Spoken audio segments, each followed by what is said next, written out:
So as we get started this morning, I want to introduce you to a friend of mine, Lorelei. Come on up here for just a second. Some of you may know Lorelei. She's a member of they've been a member. Her family's been a part of our church for several years now, and she's a part of our student ministry and can do some things that are not natural or human, but it's one of the many things that I love about. Now, I was actually going to do this morning for you as an example and illustration, but I sort of felt like I didn't want to show her up too much, and so she could do that all the way out of here if she wanted to.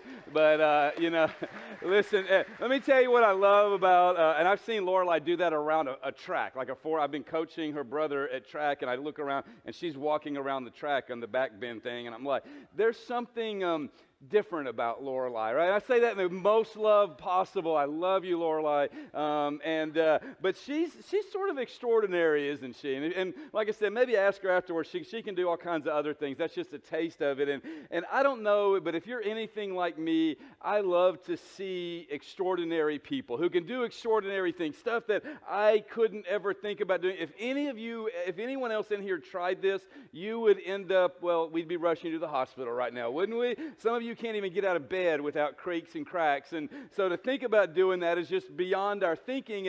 And whether it's an actor, a musician, an athlete, a dancer, watching someone who can do something extraordinary, for me, is always inspiring. Like, I'm always like, that is awesome. I wish I could do that. I admire people who put in the work. She didn't just naturally do that. She put in a lot of work to get there, right? And just the hours and hours of time to be extraordinary. Well, today we're starting a new series. I hope you got a 4G guide when you came in. If not, make sure you get one before you leave here today, because we're going to be looking at this, at a truth that I think God's Word teaches us, that we are all called to be extraordinary. And I don't mean like a world-class athlete. I don't mean you all have to start doing back bends and walking like that. I don't even know what you call that, right? I'm not saying you need to do that. I'm saying that as children of God, as Christians, we are called to live a life of extraordinary integrity and perseverance and gratitude. And what we're going to look at today is extraordinary honor. Because in our world, I think true honor, or truly what what God calls honor, is extraordinary because it means that we build up in a world that tears down. Right? And you don't have to look far, and I think most of you know this, right? Most of you are aware of this, that we sort of live in a world where people are perpetually offended about something. Am I the only one who feels? And listen, before you get judgy about someone else, some of you are perpetually offended about something, aren't you? Right? Somebody's wearing a stinking Brave shirt today. What in the world are you doing, brother? Man, and I thought we were friends and everything. So look, you don't have to look far or do much to be offended about something, do you? You don't have to. It's not difficult to be offended. And our society has made this the ability to judge and to criticize and to condemn. And what's the word of the day? To cancel people, right? Who somehow offend us, who somehow make us upset, who are different, who bother us. And it used to be this took place with like a politician or an athlete or a business leader or a celebrity.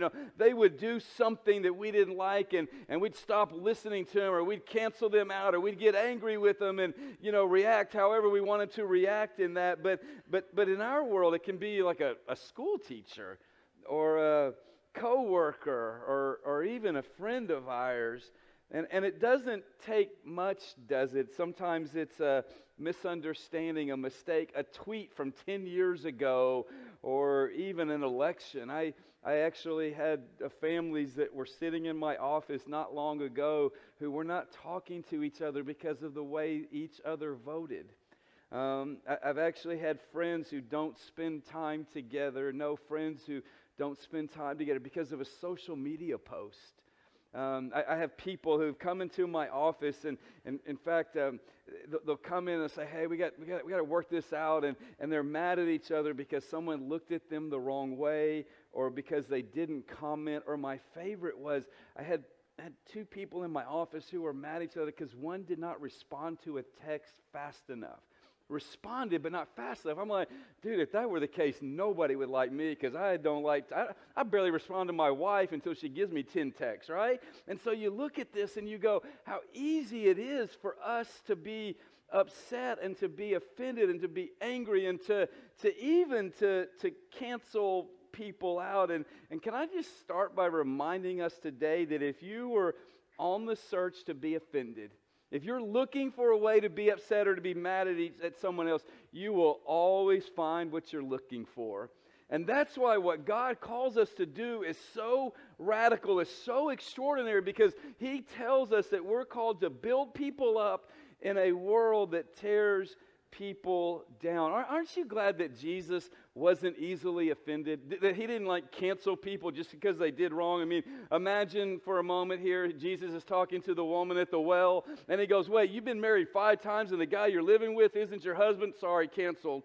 Right? Aren't you glad He didn't do that? Or aren't you glad Jesus didn't go, wait, you just tore a hole in my friend's roof to lower this dude down here, and he's lame. It must be his fault, so I'm going to cancel him. I don't want anything to do with him. Aren't you glad that Jesus didn't say to Zacchaeus, the wee little man, and the wee little man was he, and up in a sycamore tree or something like that, right? And He's looking at him going, hey, you know what? You're a tax collector, and you're a traitor, and you're a thief, so I don't want anything to do with you. Or what would it have been like if Jesus had said to Peter, hey, you took your eyes off me. You had one job to keep your eyes on me, and you took your eyes off me, and you started looking at all the wrong stuff, and you started sinking when all you had to do was stay with me. And aren't you glad Jesus didn't say to Peter, it's over, you're done, you're canceled? You see, what God calls us to do is extraordinary, and I love the way the Apostle Paul puts it in Romans. He says this, he says, love one another deeply as brothers and sisters. Take the lead in honoring one another. Say the word honor with me, all right? Let's say honor. Let's say it again because I want us to really get it. We really got to get this word in our minds and in our hearts today. Say it with me.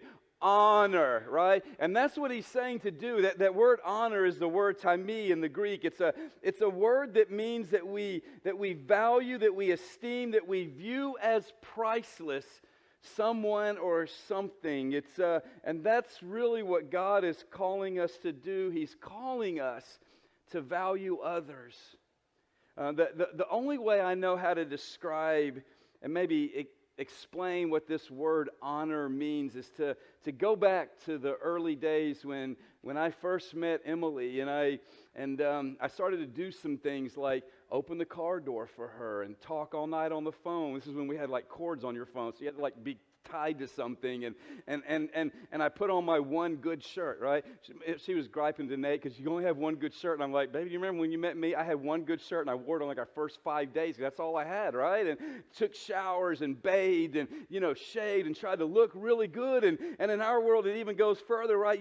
Even then, you defend and you compliment and you brag and you support and you take pictures with hashtag true love on it, right? Because you met the person, and I see some of y'all who are in that phase, and people who are my age go, oh, isn't that cute, right? But it's a good thing, isn't it? In fact, I think that's the way that God's called all men to honor their wives, right? To treat her like she's special and precious and valuable, and to even look at the good things, and maybe even, and sometimes this is hard, right? Even overlook some of the things that aren't perfect. And that's a picture of what honor is. That's a picture of what it means to value someone, to look at that person and to focus on the good and to not worry so much about maybe things that aren't perfect. I'm not saying ignore red flags and real problems. Don't go with crazy, all right? That's bad. That comes back to bite you. But it does mean that we look at that other person and we go, you know what? They are important to me.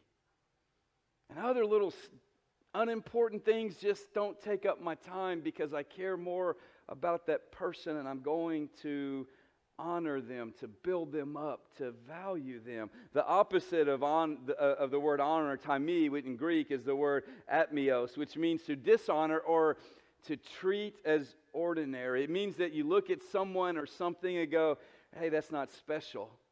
You know, that's not important. I'm not going to spend my time, I'm not going to spend my energy, I'm not going to spend my effort on that thing or on that person because they're not really that special or that important. And here's what can happen, right? That same couple, because you've seen that. I hope this hasn't happened with you, but you've seen it, right? Where the couple that's so in love and he's opening the car door and he's taking showers and he's, paying attention and writing really bad poetry, right? And suddenly they get married and they start raising family and they settle down into their jobs and life gets busy. And what can happen if you don't pay attention, you begin to lose sight of how valuable that person is, and you begin to treat them as ordinary, and you take each other for granted, and you stop talking late into the night because you're tired, right?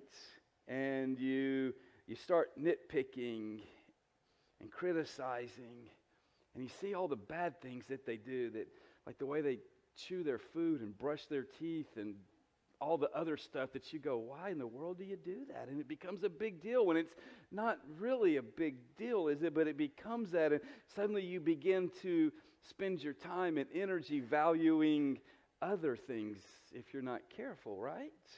You work on your car, or you go with your hobby, or you do whatever it is, and those things become more important than the person that you at one time probably said, this is never going to happen to me. I'm never going to do that. I see other people doing that, but I'm never going to be that way. But what happens if we're not careful is that we begin to dishonor because we treat this beautiful relationship as ordinary.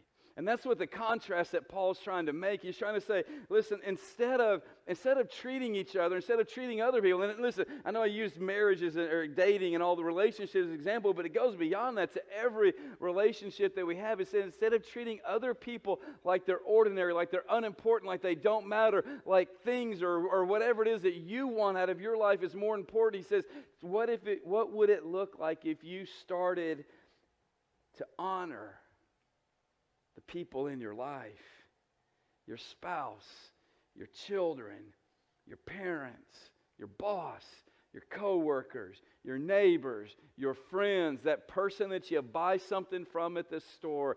He's challenging us that we need to take honor, but he didn't say just honor them. He didn't say just value them. He said something that makes it even a little bit more difficult, because he says that I want you to take the lead in. Some of your translations may say, I want you to outdo. I want you to go first, right? And this is where we have the struggle, because we don't mind honoring someone else as long as we like them, or as long as they're good to us, or as long as they help us out, or as long as they have value in our eyes. And he's saying, look, we don't honor each other because of who they are. We don't honor each other because of what they do for us, because of how they make us feel, even because of how they treat us. He's saying, I want you to value others, but not only that, I want you to take the lead. To take the lead in honoring the people in your life. He says it a little bit slightly different, but the same idea in the book of Philippians. Paul says this. He says, do nothing, right? Nothing. That's a big word. It's sort of all-inclusive word. Out of selfish ambition or conceit, but in humility consider others as more important than yourselves. Everyone should look not to his own interests, but rather to the interests of others. Sort of three things I want to pull out. He says, don't do anything out of selfish ambition or conceit. What is selfish ambition or conceit? It means it's all about me. It's how I feel. It's what I want. And it's looking at others and saying that I assign you value based upon what you do for me, or if you agree with me, or if you vote like me, or if you act like me, or if you do something that makes my life better, or if you help me in some way, then guess what? I value you based upon what you do for me. And Paul is saying, guys, that's conceit. That's selfish ambition. He's saying, don't live your life. Don't make your decisions. Don't treat people the way that they don't make decisions on how you treat and value people based upon who they are. He says, instead of that, and this is hard, he says, instead of that, consider others as more important. Now, it doesn't say feel like others are more important. It doesn't say like people like they're more important. He doesn't say, hey, when they're doing what you want them to do, then hey, you can treat them like they're more important. He says, I want you to consider that word means it's a deliberate choice. You have a choice. I have a choice on how I treat the people in my life. And he's saying, rather than treating people based on, or deciding how to treat people based upon what they do to you and how you feel, he says, I want you to make a conscious choice to treat people better than they deserve, to treat them as they're more important than you, to do all I can to bless you, help you, love you, and lift you up. And how do we do this? He says, do it in humility. That word humility, right? We talk about this often. It's such an important word. It means to lower ourselves so that we can lift another person up. It means he's saying, like, right? Rather than looking at people and going, hey, I'm going to treat you based upon what you do for me, he says, I want you to treat people better than they deserve. I want you to treat them even better than yourself. And in fact, I want you to do it by lowering yourself so that you can lift another person up. It's almost the idea of getting down on your knees and letting someone climb up on your back so you can lift them up so they can reach something high. It's the idea of getting down, like you remember you used to, you get down and get your hands together and lift your friend up so you can throw him over the fence, and maybe you did a little bit too hard and hopefully he would fall funny and you'd laugh and all that kind of stuff. But that's the picture, right? Get down and you get down. You lower yourself so that you can lift others up. Not if I like you. Not if you deserve it. Not if you do it for me. I'm going to do it first. I'm going to go all in. I'm going to take the lead. I know as I talk about this, some of you are going, Stephen, seriously? Stephen, why would I do this? I mean, some of you are thinking of people that if you did this, if you honored them, you're going, they're just going to hurt me and take advantage of me. Stephen, if I do this, do you know what they've done to other people? You know what they've done to me? I can't honor them. They're bad people. Stephen, do you know what they voted for? I mean, come on, how in the world can I honor them? And we can go over and over and over and come up with excuse after excuse after excuse of why we feel like we shouldn't honor people. But he's saying, guys, listen to me. We don't honor because they deserve it. We honor because God honored you. We honor because God honored you. You realize, right, that God doesn't need anything from me. That's a big statement. Sometimes I feel like I act like God needs me to sing praises to Him. You know what would happen to God if we didn't sing this morning? Nothing. You know what happens when we did sing like we sang? Because y'all sang amazing this morning. It was powerful worship. You know what happened? Like, did God become more God because we sang really well this morning? Or does He become less of a God if we don't worship Him? No, God doesn't need anything from us. In fact, for God to adopt us into His family was rather pricely, wasn't it? I mean, it cost Him His own Son. And the value that I return back to Him is not the price that He paid for me. Like, you want to talk about a return on investment. I mean, He gave His Son up who took the weight of all of my sins, all of your sins. And what He gets is this person who He loves and is created in His image, but is nothing compared to Jesus. And so it's not an issue of God getting something from us or us deserving it. It's that God says, I look at each of my creation and I love them and I value them. And I want them. There's a fascinating little passage in the book of Revelation where God has taken John and showing John what the world's going to be like when Jesus returns. And He says the throne of God and the Lamb will be in the city. He's talking about the new heaven, the new Jerusalem. And His servants will worship Him. That's us. And they will see His face and His name will be written on their forehead. So in heaven, you will have a face tattoo. Right? Now, on earth, please don't recommend it. If you want one, we're going to love you. It's okay. But in heaven, everyone, all the cool kids are going to have face tattoos. And we're all going to have the same face tattoo. It's all going to be the same thing. Some of the moms are going, don't tell my kid they can get a face tattoo. Teenagers and children do not get face tattoos. But in heaven, we'll all have one. And it will have the name of Jehovah on it. And why is God doing this? Is the point that God's got like some tattoo artists who need some work in heaven or something like that? No, you know why He's doing that? Because we write our name on things that are important to us. We put our name on things that are important to us. I gave my name to my children because they're important to me. When Emily and I got married, she took my name because it's showing that she's important to me.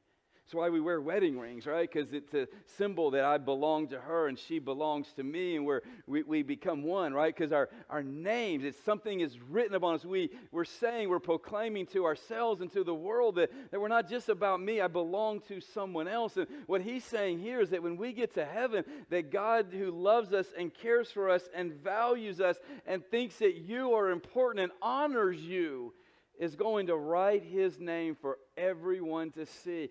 Stephen belongs to God. You belong to God.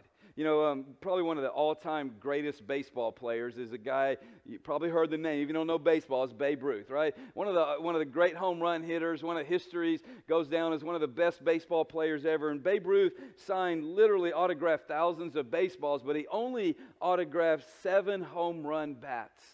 And in 1988, there was a man who was on his deathbed and dying of cancer at a pretty young age, and he actually had an autographed Babe Ruth baseball bat.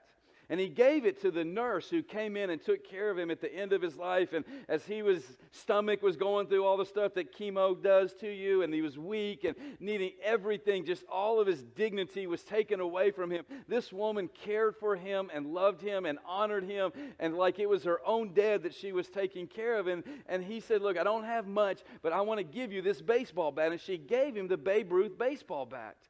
And she goes, man, that's really nice and really kind. And she takes it home and puts it under her bed.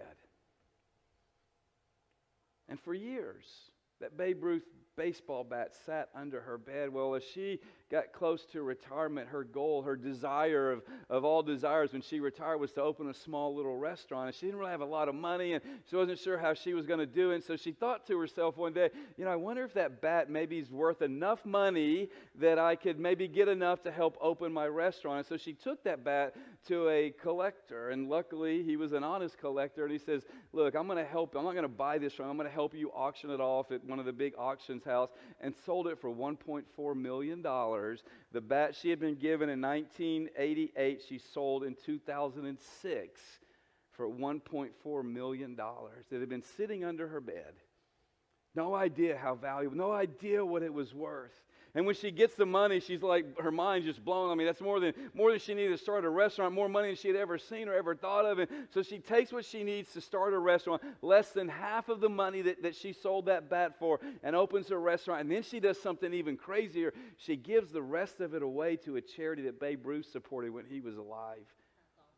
And people are going like, dude, like give 10% or give, a big donation, but over half of it, that you don't need to do that. And even the organization was like, are you sure you want to give us that much money? And when they were interviewing her, she says that the bat was only valuable because Babe Ruth's name was on it. Since he made it valuable, the only reasonable thing I could do was something that would honor his life. You are valuable. You're more valuable than anything in all of this creation. You're more valuable than all of creation combined, than all the wealth of this world, than all the power that people have. You are infinitely valuable, not because of who you are, not because of your accomplishments, not because of the things that you're able to do. You're valuable because God wrote His name on you. Everything that's good about you comes from Him. Everything that makes you who you are comes from Him. You are infinitely valuable, and we honor the one who wrote His name on us when we love one another deeply as brothers and sisters, and when we take the lead in honoring one another, because it's Him, it's His name that makes me truly valuable. So this morning I want to challenge you to do something as we sort of come to the end. I want to challenge you to think about the people in your life. I mean, like really think about the people in your life. So maybe the person you're sitting next to today, your husband, your wife, your boyfriend, your girlfriend, your best friend. Think about your family. Think about your parents. Think about your children. Think about those people that you're going, man, it wouldn't be the end of the world to me if they didn't come to Thanksgiving. Right? Think about those people in your family. Think about the people that you work with. The ones that you like, the ones that you don't. Think about your boss. Think about all of the people that you buy stuff from, all the people that you spend time with. Think about all of the people in your life, and what would it mean if you loved them deeply as brothers and sisters and you took the lead. You didn't wait for them. You didn't hope that they get their act together. You didn't do anything like they do good for me, so I'm going to do good for them. No, what would it look like for you to take the lead in honoring them? Not because of who they are, but because of the God who honored you. And I want to this morning give you two ways that I think we can honor the people in our lives that will be a way to honor God who wrote His name on us. The first thing is this, that we focus on the good. Have you noticed how easy it is to see the negative in people? Does anyone have a hard time finding something wrong with someone around them? Some of y'all probably told your husband or wife, can you stop chewing that way? Like this week, didn't you? I know you did because I hear about it, right? Some of you are probably thinking, why do you fold the laundry that way? What is wrong with you? Only caveman would do something like that, right? And some of you are thinking, like, you know it, right? You can see it. Some of you are going, why does my boss always do that? Why does that person say, I wish they would just, you've even probably sent an email to your boss saying, hey, could you move them to another cubicle because they're just driving me nuts. And it's not difficult for us to see and to find the negative in people. And some of you are thinking of the person right now, and I'm telling you, stop. Stop looking at and focusing and living and talking about everything that's wrong with all the people around you and focus on the good things. It makes a difference when I choose to look for and talk about and praise and build up the good things in the people in my life. And if every person that I come in contact with bears the image of God, and I can't find one good thing about them, then I'm the problem. Can I say that? Do you get it? If every person that I come in contact with has been created in the image of God, and I can't find one good thing to say, to focus, to talk about them, then it may be that I have the problem and not them. Whether it be in my church, or whether it be in my family, or whether it be where I work, or wherever it is, if I can't find one good thing to focus on, then maybe it's something I need to address, something I need to deal with. Guys, look, I'm not telling you to ignore bad behavior, and I'm not telling you to correct people when it's appropriate. I'm not telling you to let people hurt you or hurt others. That's not what I'm saying. I'm saying that rather than always focusing on everything that's wrong, start focusing on the things that are good. That means that when we talk to people, we got to tell people what we see that's good about them. I mean, some of y'all probably should go home today and pick up the phone or text someone or email someone or write a letter or whatever, smoke signals or however you communicate with people. And you may need to go home and just say, hey, can I tell you what I see in you that's good?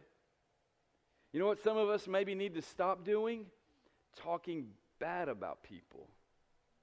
My mom always said this thing. She was in the first hour, and she's just smiling the whole time I'm saying this, which makes me, because I'm 50, and I'm finally listening to what my mom said when I was 15. But she always said, if you don't have something nice to say, then don't say anything at all good. It's not just my mom, right? And by the way, I said to my kids often as well, just sometimes keep your mouth shut. I'm not as eloquent, just stop talking, right? But isn't it true that as Christians, if I don't have something that's going to build up, maybe I do not say it. If I don't have something that's not going to encourage, maybe I just need to shut my mouth.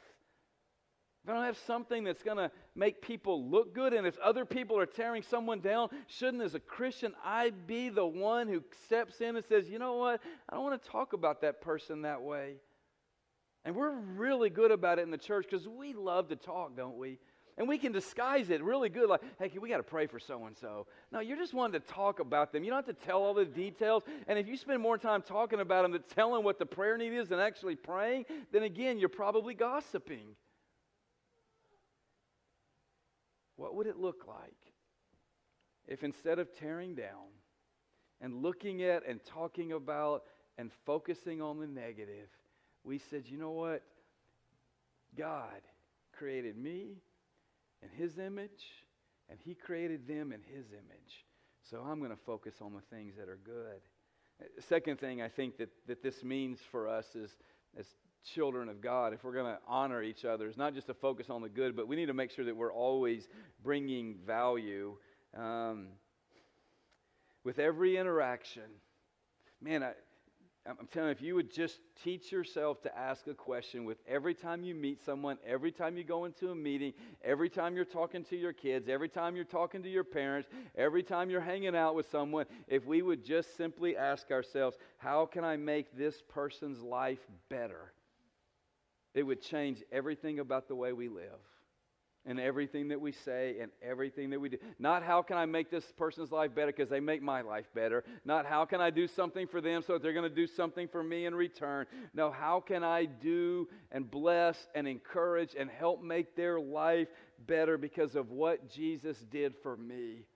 You know, every now and then, it doesn't happen a lot here in our church and Connected, but, you know, all our sermons are online and on Facebook and different social media platforms, and we do stuff as a church. And every now and then we'll have someone, like, post something just mean or send me some kind of an email. It's just, like, mean. Like I did have someone, like, I would listen to you, Stephen, but I can't see with the glare of your head. Like, that was a post that someone was like, that's just mean. I'm sorry. I can't help it. And if you said it, I'm talking to you now. I don't know. They did it on fake account. It's just ridiculous, right? Like, it's just mean. And someone asked me once, like, hey, Stephen, what do you do when someone says something cruel or mean or like that, or just nitpicky about, you know, something on a sermon or something you do as a church? And I thought about it because it used to get me all, like, hurt and riled up, right? Because I don't like mean people. I don't want to be mean. I hope I'm not that way. I don't want people to be that way to me. And I got to a point in my life where instead of getting